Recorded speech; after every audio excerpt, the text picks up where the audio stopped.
Yeah, most definitely. Saturday was a disappointing loss for us. To a very good Tulsa ball club. Going back and watching the film, it was a lot of things that we thought there from Saturday night. We struggled to stop the run, defensively, and then offensively we weren't able to run the ball as well as we had liked. And then we just had too many mistakes to be able to win a big game. With penalties, turnovers, drop passes. Those are things that in a game like that you can't have. But our guys. We're looking forward to this week, and we know we need to rise up as a football team and go do everything in our power to be 1-0 this week against a very confident and good SMU team. Obviously we're one win away from bowl eligibility, so that's something that's big for us. And even more over than that, just to get back on track, kept playing at the level that I believe we're capable of. We'll take questions for Coach Mike Norvell. Please star 1 on your telephone keypad to join the queue. Then the operator will introduce you. Our first question comes from Billy Embody with Scout.com. Hey, Coach. How are you this morning? Doing well. It's yourself? Good. You and Coach Morris were together at Tulsa for a year, right? We were.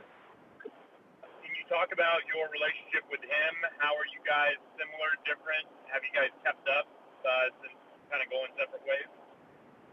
Yeah, I've got a ton of respect for Coach Morris. Being able to work with him for a year, he's a great football coach and a great man, and he does a lot of things, within his system that are definitely a challenge to have to go against. And we've been able to stay up and in touch with each other for the last, I guess, 4 or 5 years. When his time at Clemson, he had actually brought his Clemson staff out, and we talked ball when I was at Arizona State. So we've definitely stayed in touch with each other, and he's doing a really nice job turning the SMU program around. And there's some similarities in what we do. Offensively, obviously everybody's adapted through our time together and to the personnel that we have. But Chad is once again is a great ball coach, and I really enjoyed my time when I was working with him. How much has his offense changed that you've been able to see? Will you guys study things from his Tulsa days, Clemson days, SMU, or are you guys kind of focused on the latest film? I think you have to look at kind of a broad spectrum of what he's done, but Chad does a nice job of adapting to his personnel, and so even though there's a lot of things that have shown up that that you've seen from whether it's at Tulsa or Clemson, in this year's film, but then we've got a pretty good sense of each other and of what we kind of like to do, and but biggest thing is tying it to the personnel that you have. And so I think with them playing with a young quarterback, obviously with their starter getting hurt there early in the season, you can see how their offense and the confidence is continuing to grow week in and week out, and they're doing a really nice job with the Hicks kid at quarterback. Thanks, Coach. Thank you. Our next question comes from Dan Tortora with WakeUpCallDT.com. Good afternoon, Coach. How are you? I'm doing well. About yourself? Doing well. Thanks for asking. So look at this last game against Tulsa.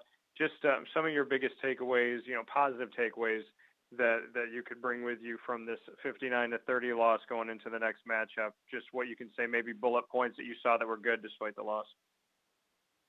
I thought we had some really good individual performances throughout. I thought Anthony Miller competed at a high level. He had I think it was 12 catches, 250 yards. Had a school record.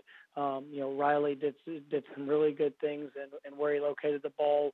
We had, but it was kind of offset. The stats don't tell it as much, because we probably had about seven or eight passes in the game that we weren't able to finish on. I saw our special teams wise. I thought our coverage units were outstanding. did a really nice job in both those areas. And defensively, out on the perimeter, I thought our corners and safeties, mixing up a couple different coverages, and a guy like Arthur Millette and Chauncey Lanier, I thought they competed and played at a high level. And so the biggest thing we need to do is just play a complete game, and in every area. That's something that you've seen flashes throughout the year. You've seen I know what we're capable of, and we just got to put it all together and eliminate some of the mistakes that have been hurting us the last couple of weeks. No, when you look at, I know you said obviously it's a goal to get to a bowl game. To be one step away from 6 wins with 4 games to go in your first season with Memphis, just what that means to you and kind of what the environment and the culture is, maybe the message is at this point.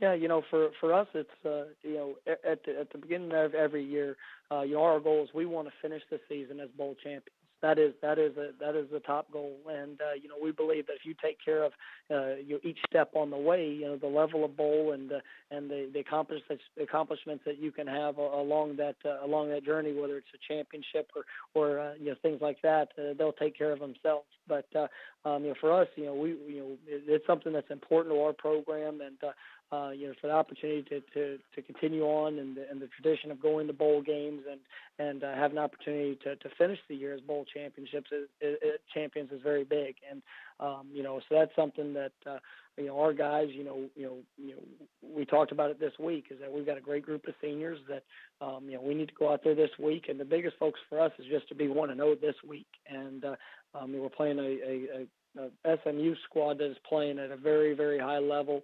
It was dominant 2 weeks ago against the Houston squad, and then showed a lot of resolve. And against Tulane last week, when they had been up for most of the game and then had to rally back there at the end. And so I think this team is a very dangerous team. It's one that's been playing at a high level, and so our guys know the challenge that we have in front of us going on the road, and we've got to go and do everything in our power to be 1-0 this week.